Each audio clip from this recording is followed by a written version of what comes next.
More than 3 million Canadians have reported that they have provided unpaid home care to family or friends over the last little while. Niagara Falls MPP Wayne Gates is with us. He's introducing a motion in the legislature this week that calls for a new Ontario benefit to help them with their costs. Wayne, what are you calling this motion? Is there a name for it?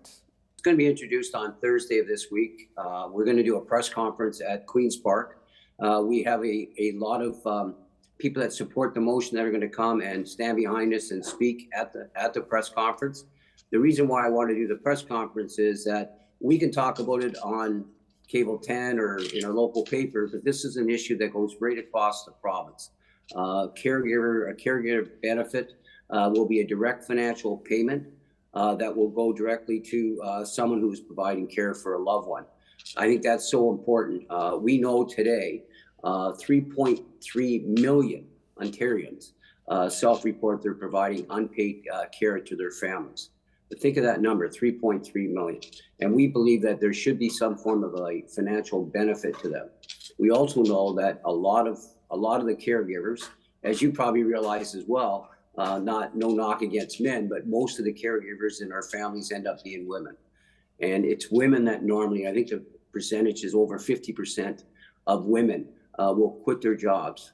Think about this, to take care of their moms or dads. And I can tell you that you probably have examples in your family. I have one in mine. You know my wife quite well. I do. Yeah. Which was a principal at in public school, and she quit a year early from teaching as a principal, so she could go take care of her dad. And that's just one example, and that's happening in families all over the world. In most cases, it's the women that end up quitting their jobs or retiring early so they can take care of a loved one. And we believe that, like they've done in Nova Scotia, who already has a caregiver benefit, it's already done in Nova Scotia, a direct payment. We believe that by having a direct payment, most people that are providing this care is doing it somewhere between 10 or 20 hours, and sometimes more than 20 hours a week. We believe that's like a part-time job, should be compensated. And we also believe that with the crisis that we have in long-term care, we believe it will actually save money in the long-term care because people are being compensated for that benefit. So we think it's a win-win. We believe that's something that the government should get behind. And I have spoken to John Fraser, who's the interim leader of the Liberal Party. He's in full support of our motion, which was greatly appreciated. And I have talked to Mike Schneider, who's going to come to the press conference, which is highly unusual, by the way. Usually the opposition doesn't come to a press conference or the government. And Mike Schneider has told me yesterday that he's absolutely going to come to the press conference. And his party of two, although it's not very big, it's certainly well respected in the province of Ontario.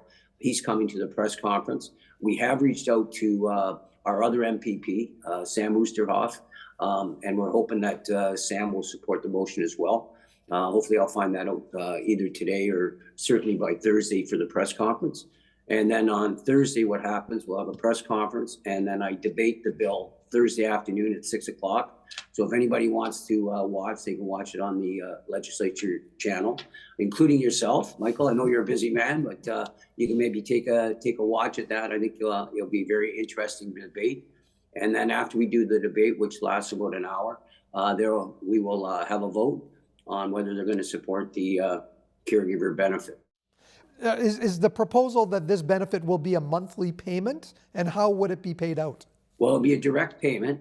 Ontario Coalition, Caregivers Coalition, has done incredible research on this, and we were going to try to follow their model. They're going to be at the press conference. They've done the incredible research, so it'll be direct payment that would go to the caregiver. And if you want to be concerned about the cost, we believe that the cost will be taken care of through the cost to cost. That's the way it is in any benefit. But at the end of the day, we believe that it will save money in long-term care as well, as we have a crisis there in staffing. We have a crisis there, as we know, during COVID. The number of our moms or dads, our aunts or uncles, our grandparents that died there was close to 6,000 people. We still have some issues with COVID in some of our long-term care facilities. So we think that will be a benefit for long-term care as well to help offset some of the costs of the program. But the coalition is the one that will kind of done the research, and we're going to allow them to talk about how we do this program with a direct payment. You've also been very vocal about this crisis in healthcare, this general crisis in healthcare and long-term care. Where are we standing on that? Are we really seeing any changes on those two issues? I probably get a little more upset when I talk about healthcare in a bigger phrase. Quite frankly, we see that, as I continue and the residents of Fort Erie, Ridgeway, Stevensville see their urgent care center reduced hours down to 10 hours a day now. I don't know if you saw the story, and it was one of the hospitals that was closed, and somebody had a heart attack, and he died because the ER was closed. So our healthcare has got lots of challenges. We have lots of challenges in the Fort Erie. I'm not going to let that one go. I still believe that when you have 40,000 citizens and a new hospital that's being built that, by the way, is probably 5 years away, at least, that we're risking lives down in Fort Erie, Ridgeway, Crystal Beach, that area of the province. And I believe that urgent care center should run 24/7 to try to convince Niagara Health and quite frankly, the minister that that's something that we do. I've even talked directly to the premier on this subject. His argument is there's not enough doctors. We believe that we can get doctors to man that facility. It's got to be the will coming from the government and from Niagara Health. I don't think anybody in this province should die because an ER is closed or because of an urgent care center being closed. So we're going to continue to put pressure there. And then the big issue that is costing a lot of money is agency nurses. You know that the agency nurses are charging a hospital somewhere between $150,000 maybe to $250,000 for agency nurses. Are these nurses being used simply because we have a nursing shortage in the hospitals? Is that what's happening? No, that's not correct. How the agency nurses got foot in the province of Ontario came from Bill 124. That was a bill where they capped the nurses' wages and benefit packages, right. Violated their collective agreements, and continued to fight them in court, spending millions and millions of dollars of taxpayers' dollars in the courts fighting Bill 124 by the government.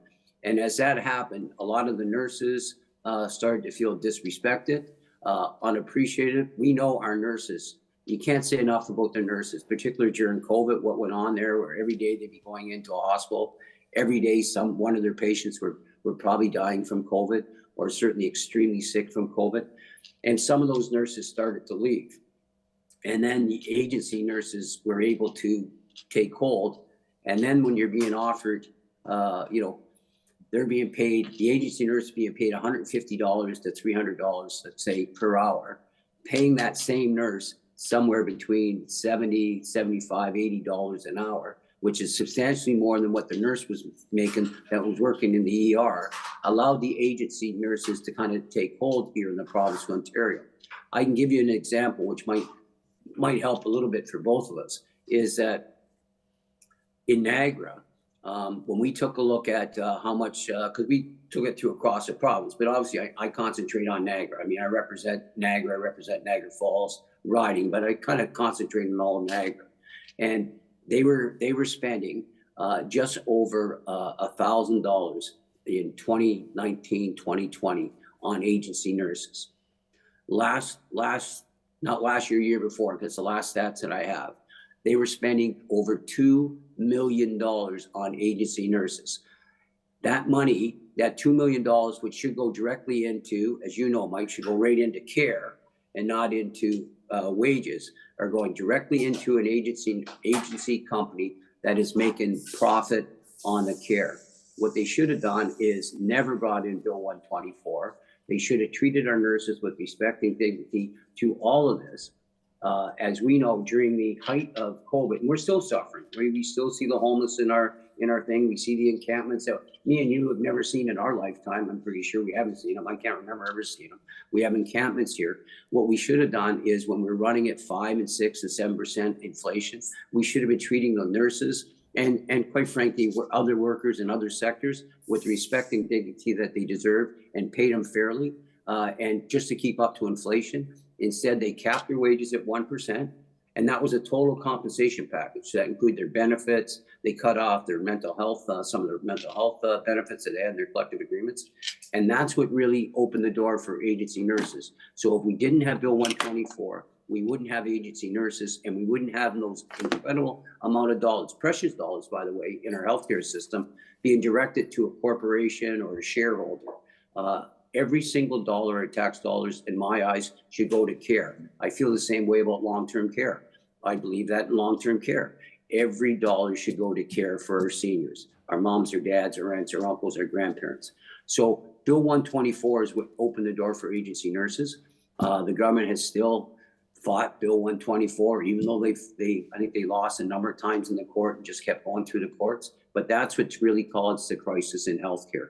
And what they've done now, it's opened the door for one that's really hits at us, quite frankly, is that because we came through a whole generation where we had a publicly funded, publicly delivered healthcare system where we never have to pay for it. Today, we're seeing that problem where they're upselling when you go to these private clinics. My brother-in-law just told me he paid almost $1,000 extra for his cataracts because they were told, well, these are better cataracts than what you've been getting for the last 50 years. So he ended up paying that money, and they're the things that are going on. So we got to stop the privatization of our healthcare. We have to get back to funding our publicly funded, publicly delivered. We have to stop having agency nurses, treat our nurses with respect and dignity, and find a way to retrain and recruit more nurses into the profession because they know they're going to be treated with respect and dignity. Bill 124 was what caused that whole crisis that we have in nursing. Right. So that's what's really started this whole thing. Obviously, COVID made it really tough, not only for nurses to go to work, for a lot of people to go to work, whether you're a firefighter or a police officer. It's been a tough 5 years now, right? It's been tough for all of us with COVID. But nurses were disrespected by a government that at a time when we needed our nurses and our doctors more than ever. As we wrap up, Wayne, I've got to mention that it is Nursing Week, and so it's a great topic to begin speaking about today. And Wayne, we have to get moving on, but thank you for your time. 6 p.m. Thursday on the Legislature channel. I'll be watching. Thanks for joining us. Thanks for having me, Michael. Always a pleasure. Good seeing you. Say hi to everybody.